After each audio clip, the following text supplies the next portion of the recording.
ng palasyo na bukas ang pamahalaan sa mga suwestyon upang mapabuti ang serbisyo sa MRT. Ito'y kasunod ng nararanasang mahabang pila sa MRT at ilang na problema nito ng mga nakaraang linggo. Narito ang report. Bukas ang pamahalaan sa mga mungkahi para mas mapabuti pa ang serbisyo ng Metro Rail Transit. Kasama na dito ang pagtatakda ng DOTC MRT3 ng maintenance target para sa mga bagon na maaari pang magamit. Itong mga nakaraang araw, nagpahayag ang maraming mamamayan ng kanilang saloobin hinggil sa serbisyo ng MRT. Isa sa mga suliranin ay ang napakahabang pila ng mga pasahero, lalong-lalo na sa North Station at EDSA TAF. Nakatanggap po kami ng suhestyon mula sa mga regular na pasahero na gumagamit ng prepaid card. Ito po yung tinanggap kong text message. DOTC MRT3 could allow again passengers to turn around. For example, going north to Quezon City, they can board at Buendia and Ayala stations. Or going south, board at GMA and be allowed to turn around. Dati naman daw ay pinapayagan ng MRT management around.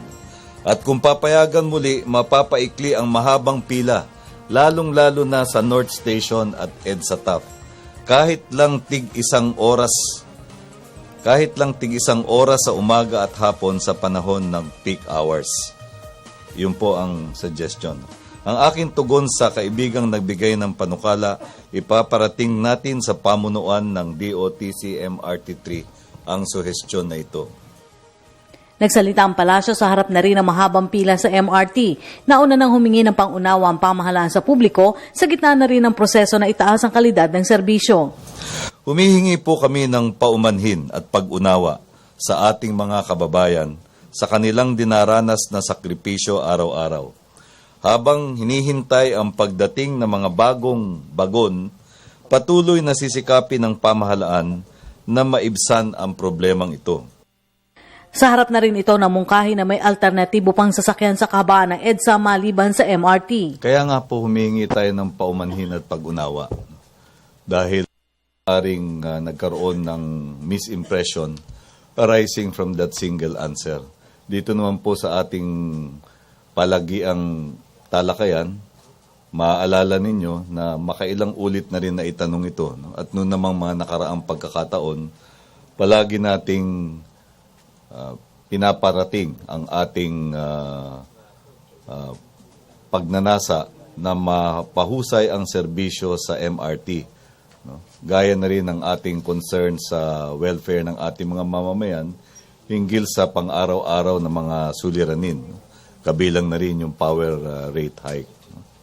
Sana lang ay maunawaan na hindi yun ang buod ng ating posisyon dito dahil sa tinagal ng panahon na ating tinatalakay ay palagian naman nating pinapaalala ang pangailangan na mabigyan ng epektibong solusyon ang lahat ng mga suliraning ito.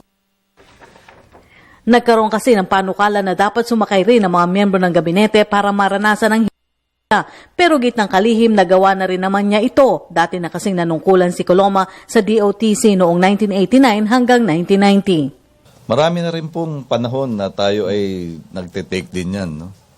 Hindi naman po lahat ng pagkakataon ay gumagamit lang tayo ng pribadong sasakyan. No?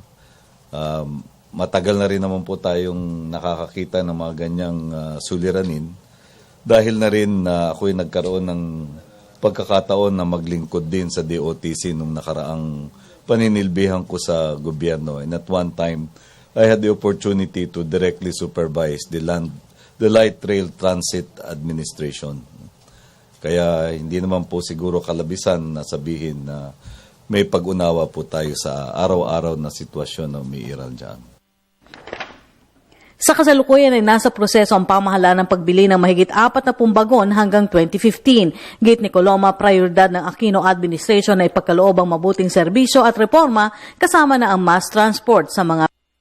Hindi kailangan na palalahanan araw-araw ang mga opisyal at naglilingkod sa pamahalaan dahil kasama naman ito sa aming sinumpaang tungkulin.